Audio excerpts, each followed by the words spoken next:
There are no current evaluations on the status of California fisheries or fisheries management. They don't know anything about our fisheries right now. This is the truth. These questions have been asked repeatedly and avoided. What is the state of our white sea bass fishery? We don't know. We have to study it. How can you expect me to close it or keep it open if we don't have the slightest clue? Well, good luck.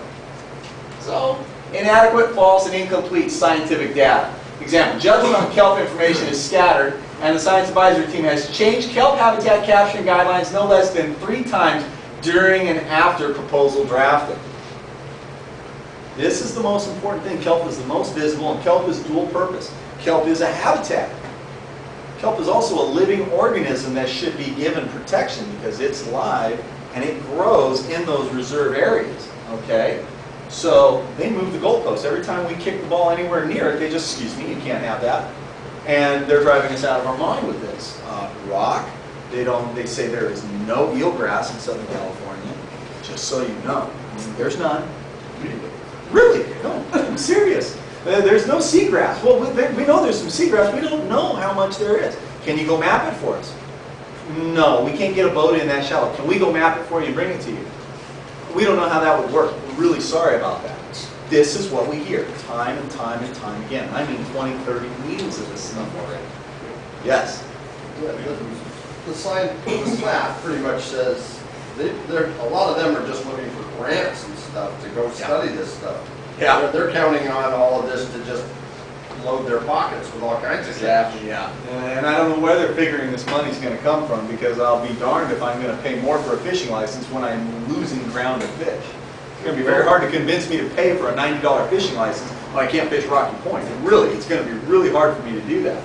Okay, unless they don't have any accountability to the decisions they make. Also. Yes, and if they make a bad decision and it's destructive, we're going to have to wait 5 years for adaptive management for a review. They can do a lot of damage to us within 5 years.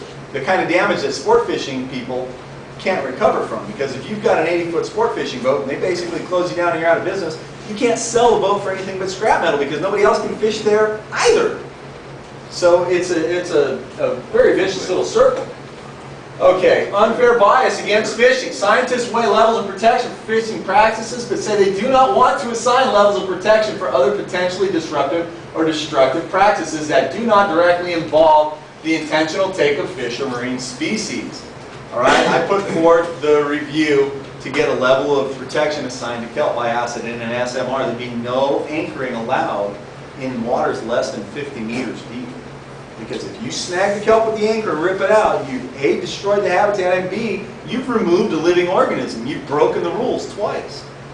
And now, if you wonder what it is to take a fish out of season or take a fish that's closed or whatever, you know the ticket runs you $500, $600, $700. Try and pay a habitat destruction ticket.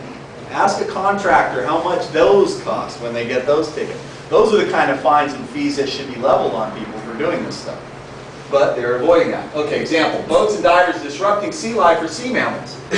You go in, it says undisturbed all the way through. If I go in and I scare the sea lion, I've disturbed it. If I go down and there's a halibut and I spook him and he gets up and runs away, I've disturbed it. I've broken the law. They're not going to put anything on that. Fish don't have eyelids. Anybody like it when you flash a camera in your face? Your eyelids start blinking like crazy. Imagine being a fish stuck down in a hole somewhere. It's 2 in the morning, you're 80 feet down, and some fool comes in with a bright light, shines it in your face, and then boom, starts popping off flashbulbs on you. Would that not be disturbing? I would get my face punched in by most of you guys if I walked up to you in the middle of the night and started doing this. It's real simple. Okay, destructive practices such as anchoring around reefs, flash photography and sensitive sea life, tide pool trampling by the public, scientific trolling. Oh yeah, Mike Sutton, the head of the Monterey Bay Aquarium, he's going to be allowed to drag trawl nets through SMRs for scientific collection. He's going to be allowed to go in and purse seine and put fish traps in. Now you can't take calico bass because they're bad, but Mike Sutton can because he puts them in a tank. Takes them out of their home and puts them in a tank somewhere, makes them slaves. But it's okay for him to do it, but it's not okay for you. No kidding. And he's paid by the Packers. Don't ever buy a Hewlett-Packard machine again, please. Do me a favor. Conflict of interest. DFG Commissioner Mike Sutton, head of the Monterey Bay Aquarium. He's paid by the Packard Foundation. His aquarium can still take from these closed areas for scientific purposes. He is openly in favor of closing off fishing and creating massive reserves. He makes no bones about it. And they reappointed him.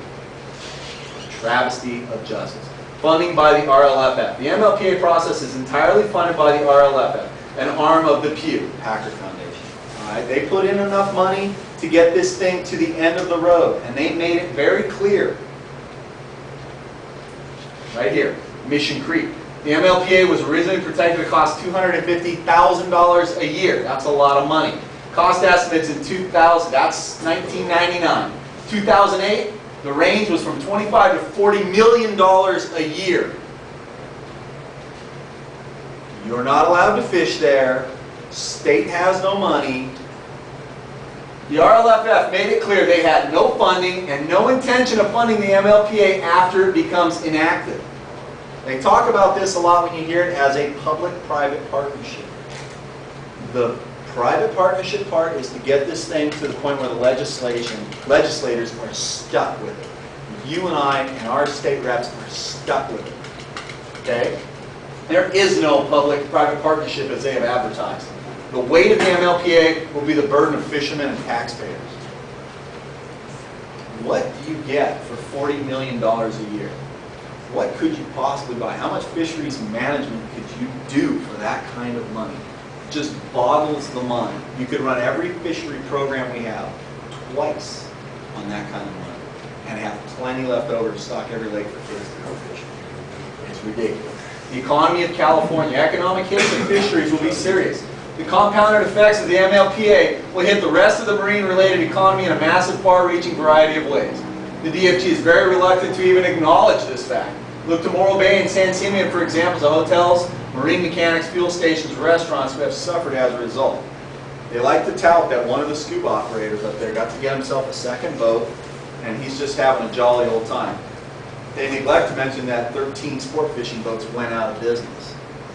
All of us who used to drive up to San Simeon to go rock fishing, it's very limited now. Why would I bother to go, man? 3/4 of the areas that I really like to fish, they close off. I can't fish deeper than 360, and all the good stuff along shore, they grab it. So I don't go. This is a simple fact of life. You don't go where you're not welcome, where you're not wanted. And these people's lives are destroyed because of it. All the deckhands, all the crew, the cooks, the mechanics, the guys who make their t-shirts to sell down there. Everybody. It reaches way beyond. The guy who insures the boat itself. No, the boat's not running. I'm not buying insurance for a rock. This is what it is. Or I burn the thing down and get the insurance payout one time, and that's that.